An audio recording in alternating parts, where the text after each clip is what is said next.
હાલો, જે એક મેં વિડીયો વાયરલ કર્યો છે ત્રંબોડા ગામ ગેસ સિલિન્ડર બ્લાસ્ટ વિશે, એના વિશે અમારા વકીલ નવચેતનભાઈ પરમાર એણે ફેસબુકમાં એવું આજે એની ટિપ્પણી બનાવી છે કે તારીખ 26 તારીખ રાત્રે 9 વાગે રવિવાર રાત્રે હું તમને હિસાબ આપીશ. પણ સાહેબ અમારે હિસાબ એ જોતો નથી. લાઈવ હિસાબ તો અમે 7 વર્ષથી સાંભળવી છે સાહેબ. અમે હું સમાજ બધી સાંભળે છે 7 વર્ષથી એક ધારે લાઈવ સાંભળવી છે. એટલે મારી એવી વિનંતી છે નવચેતનભાઈ, તમે સમાજ વિશે આવી અને સમાજમાં અમને હિસાબ આપો, જેથી સમાજને પણ ખબર પડે કે નવચેતનભાઈ આપણા સમાજ અને સામાજિક કાર્યકર્તા છે અને આપણી સમાજના કાર્યકર્તા છે એવી. બરાબર?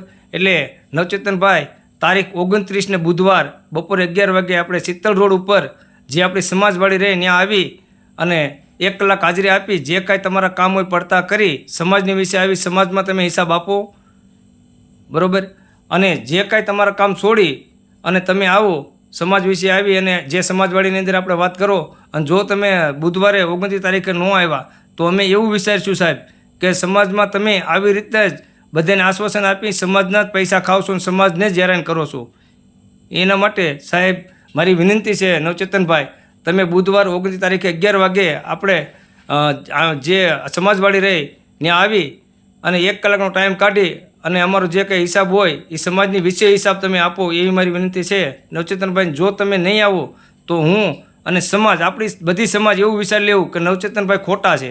બરાબર? એટલે તમે સારા માણસ છો તો તમે આવી અને હિસાબ જે હોય આપી જાઓ, નહીંતર સમાજ આખી એવું વિચારશે ને અમે એવું વિચારશું કદાચ અમારા 2 લાખ કે 4 લાખ જેવા જે રૂપિયા છે એ અમારા જે આટલા બધા હારી ગયા તો આમાં અમને કોઈ ઓલું નથી સાહેબ.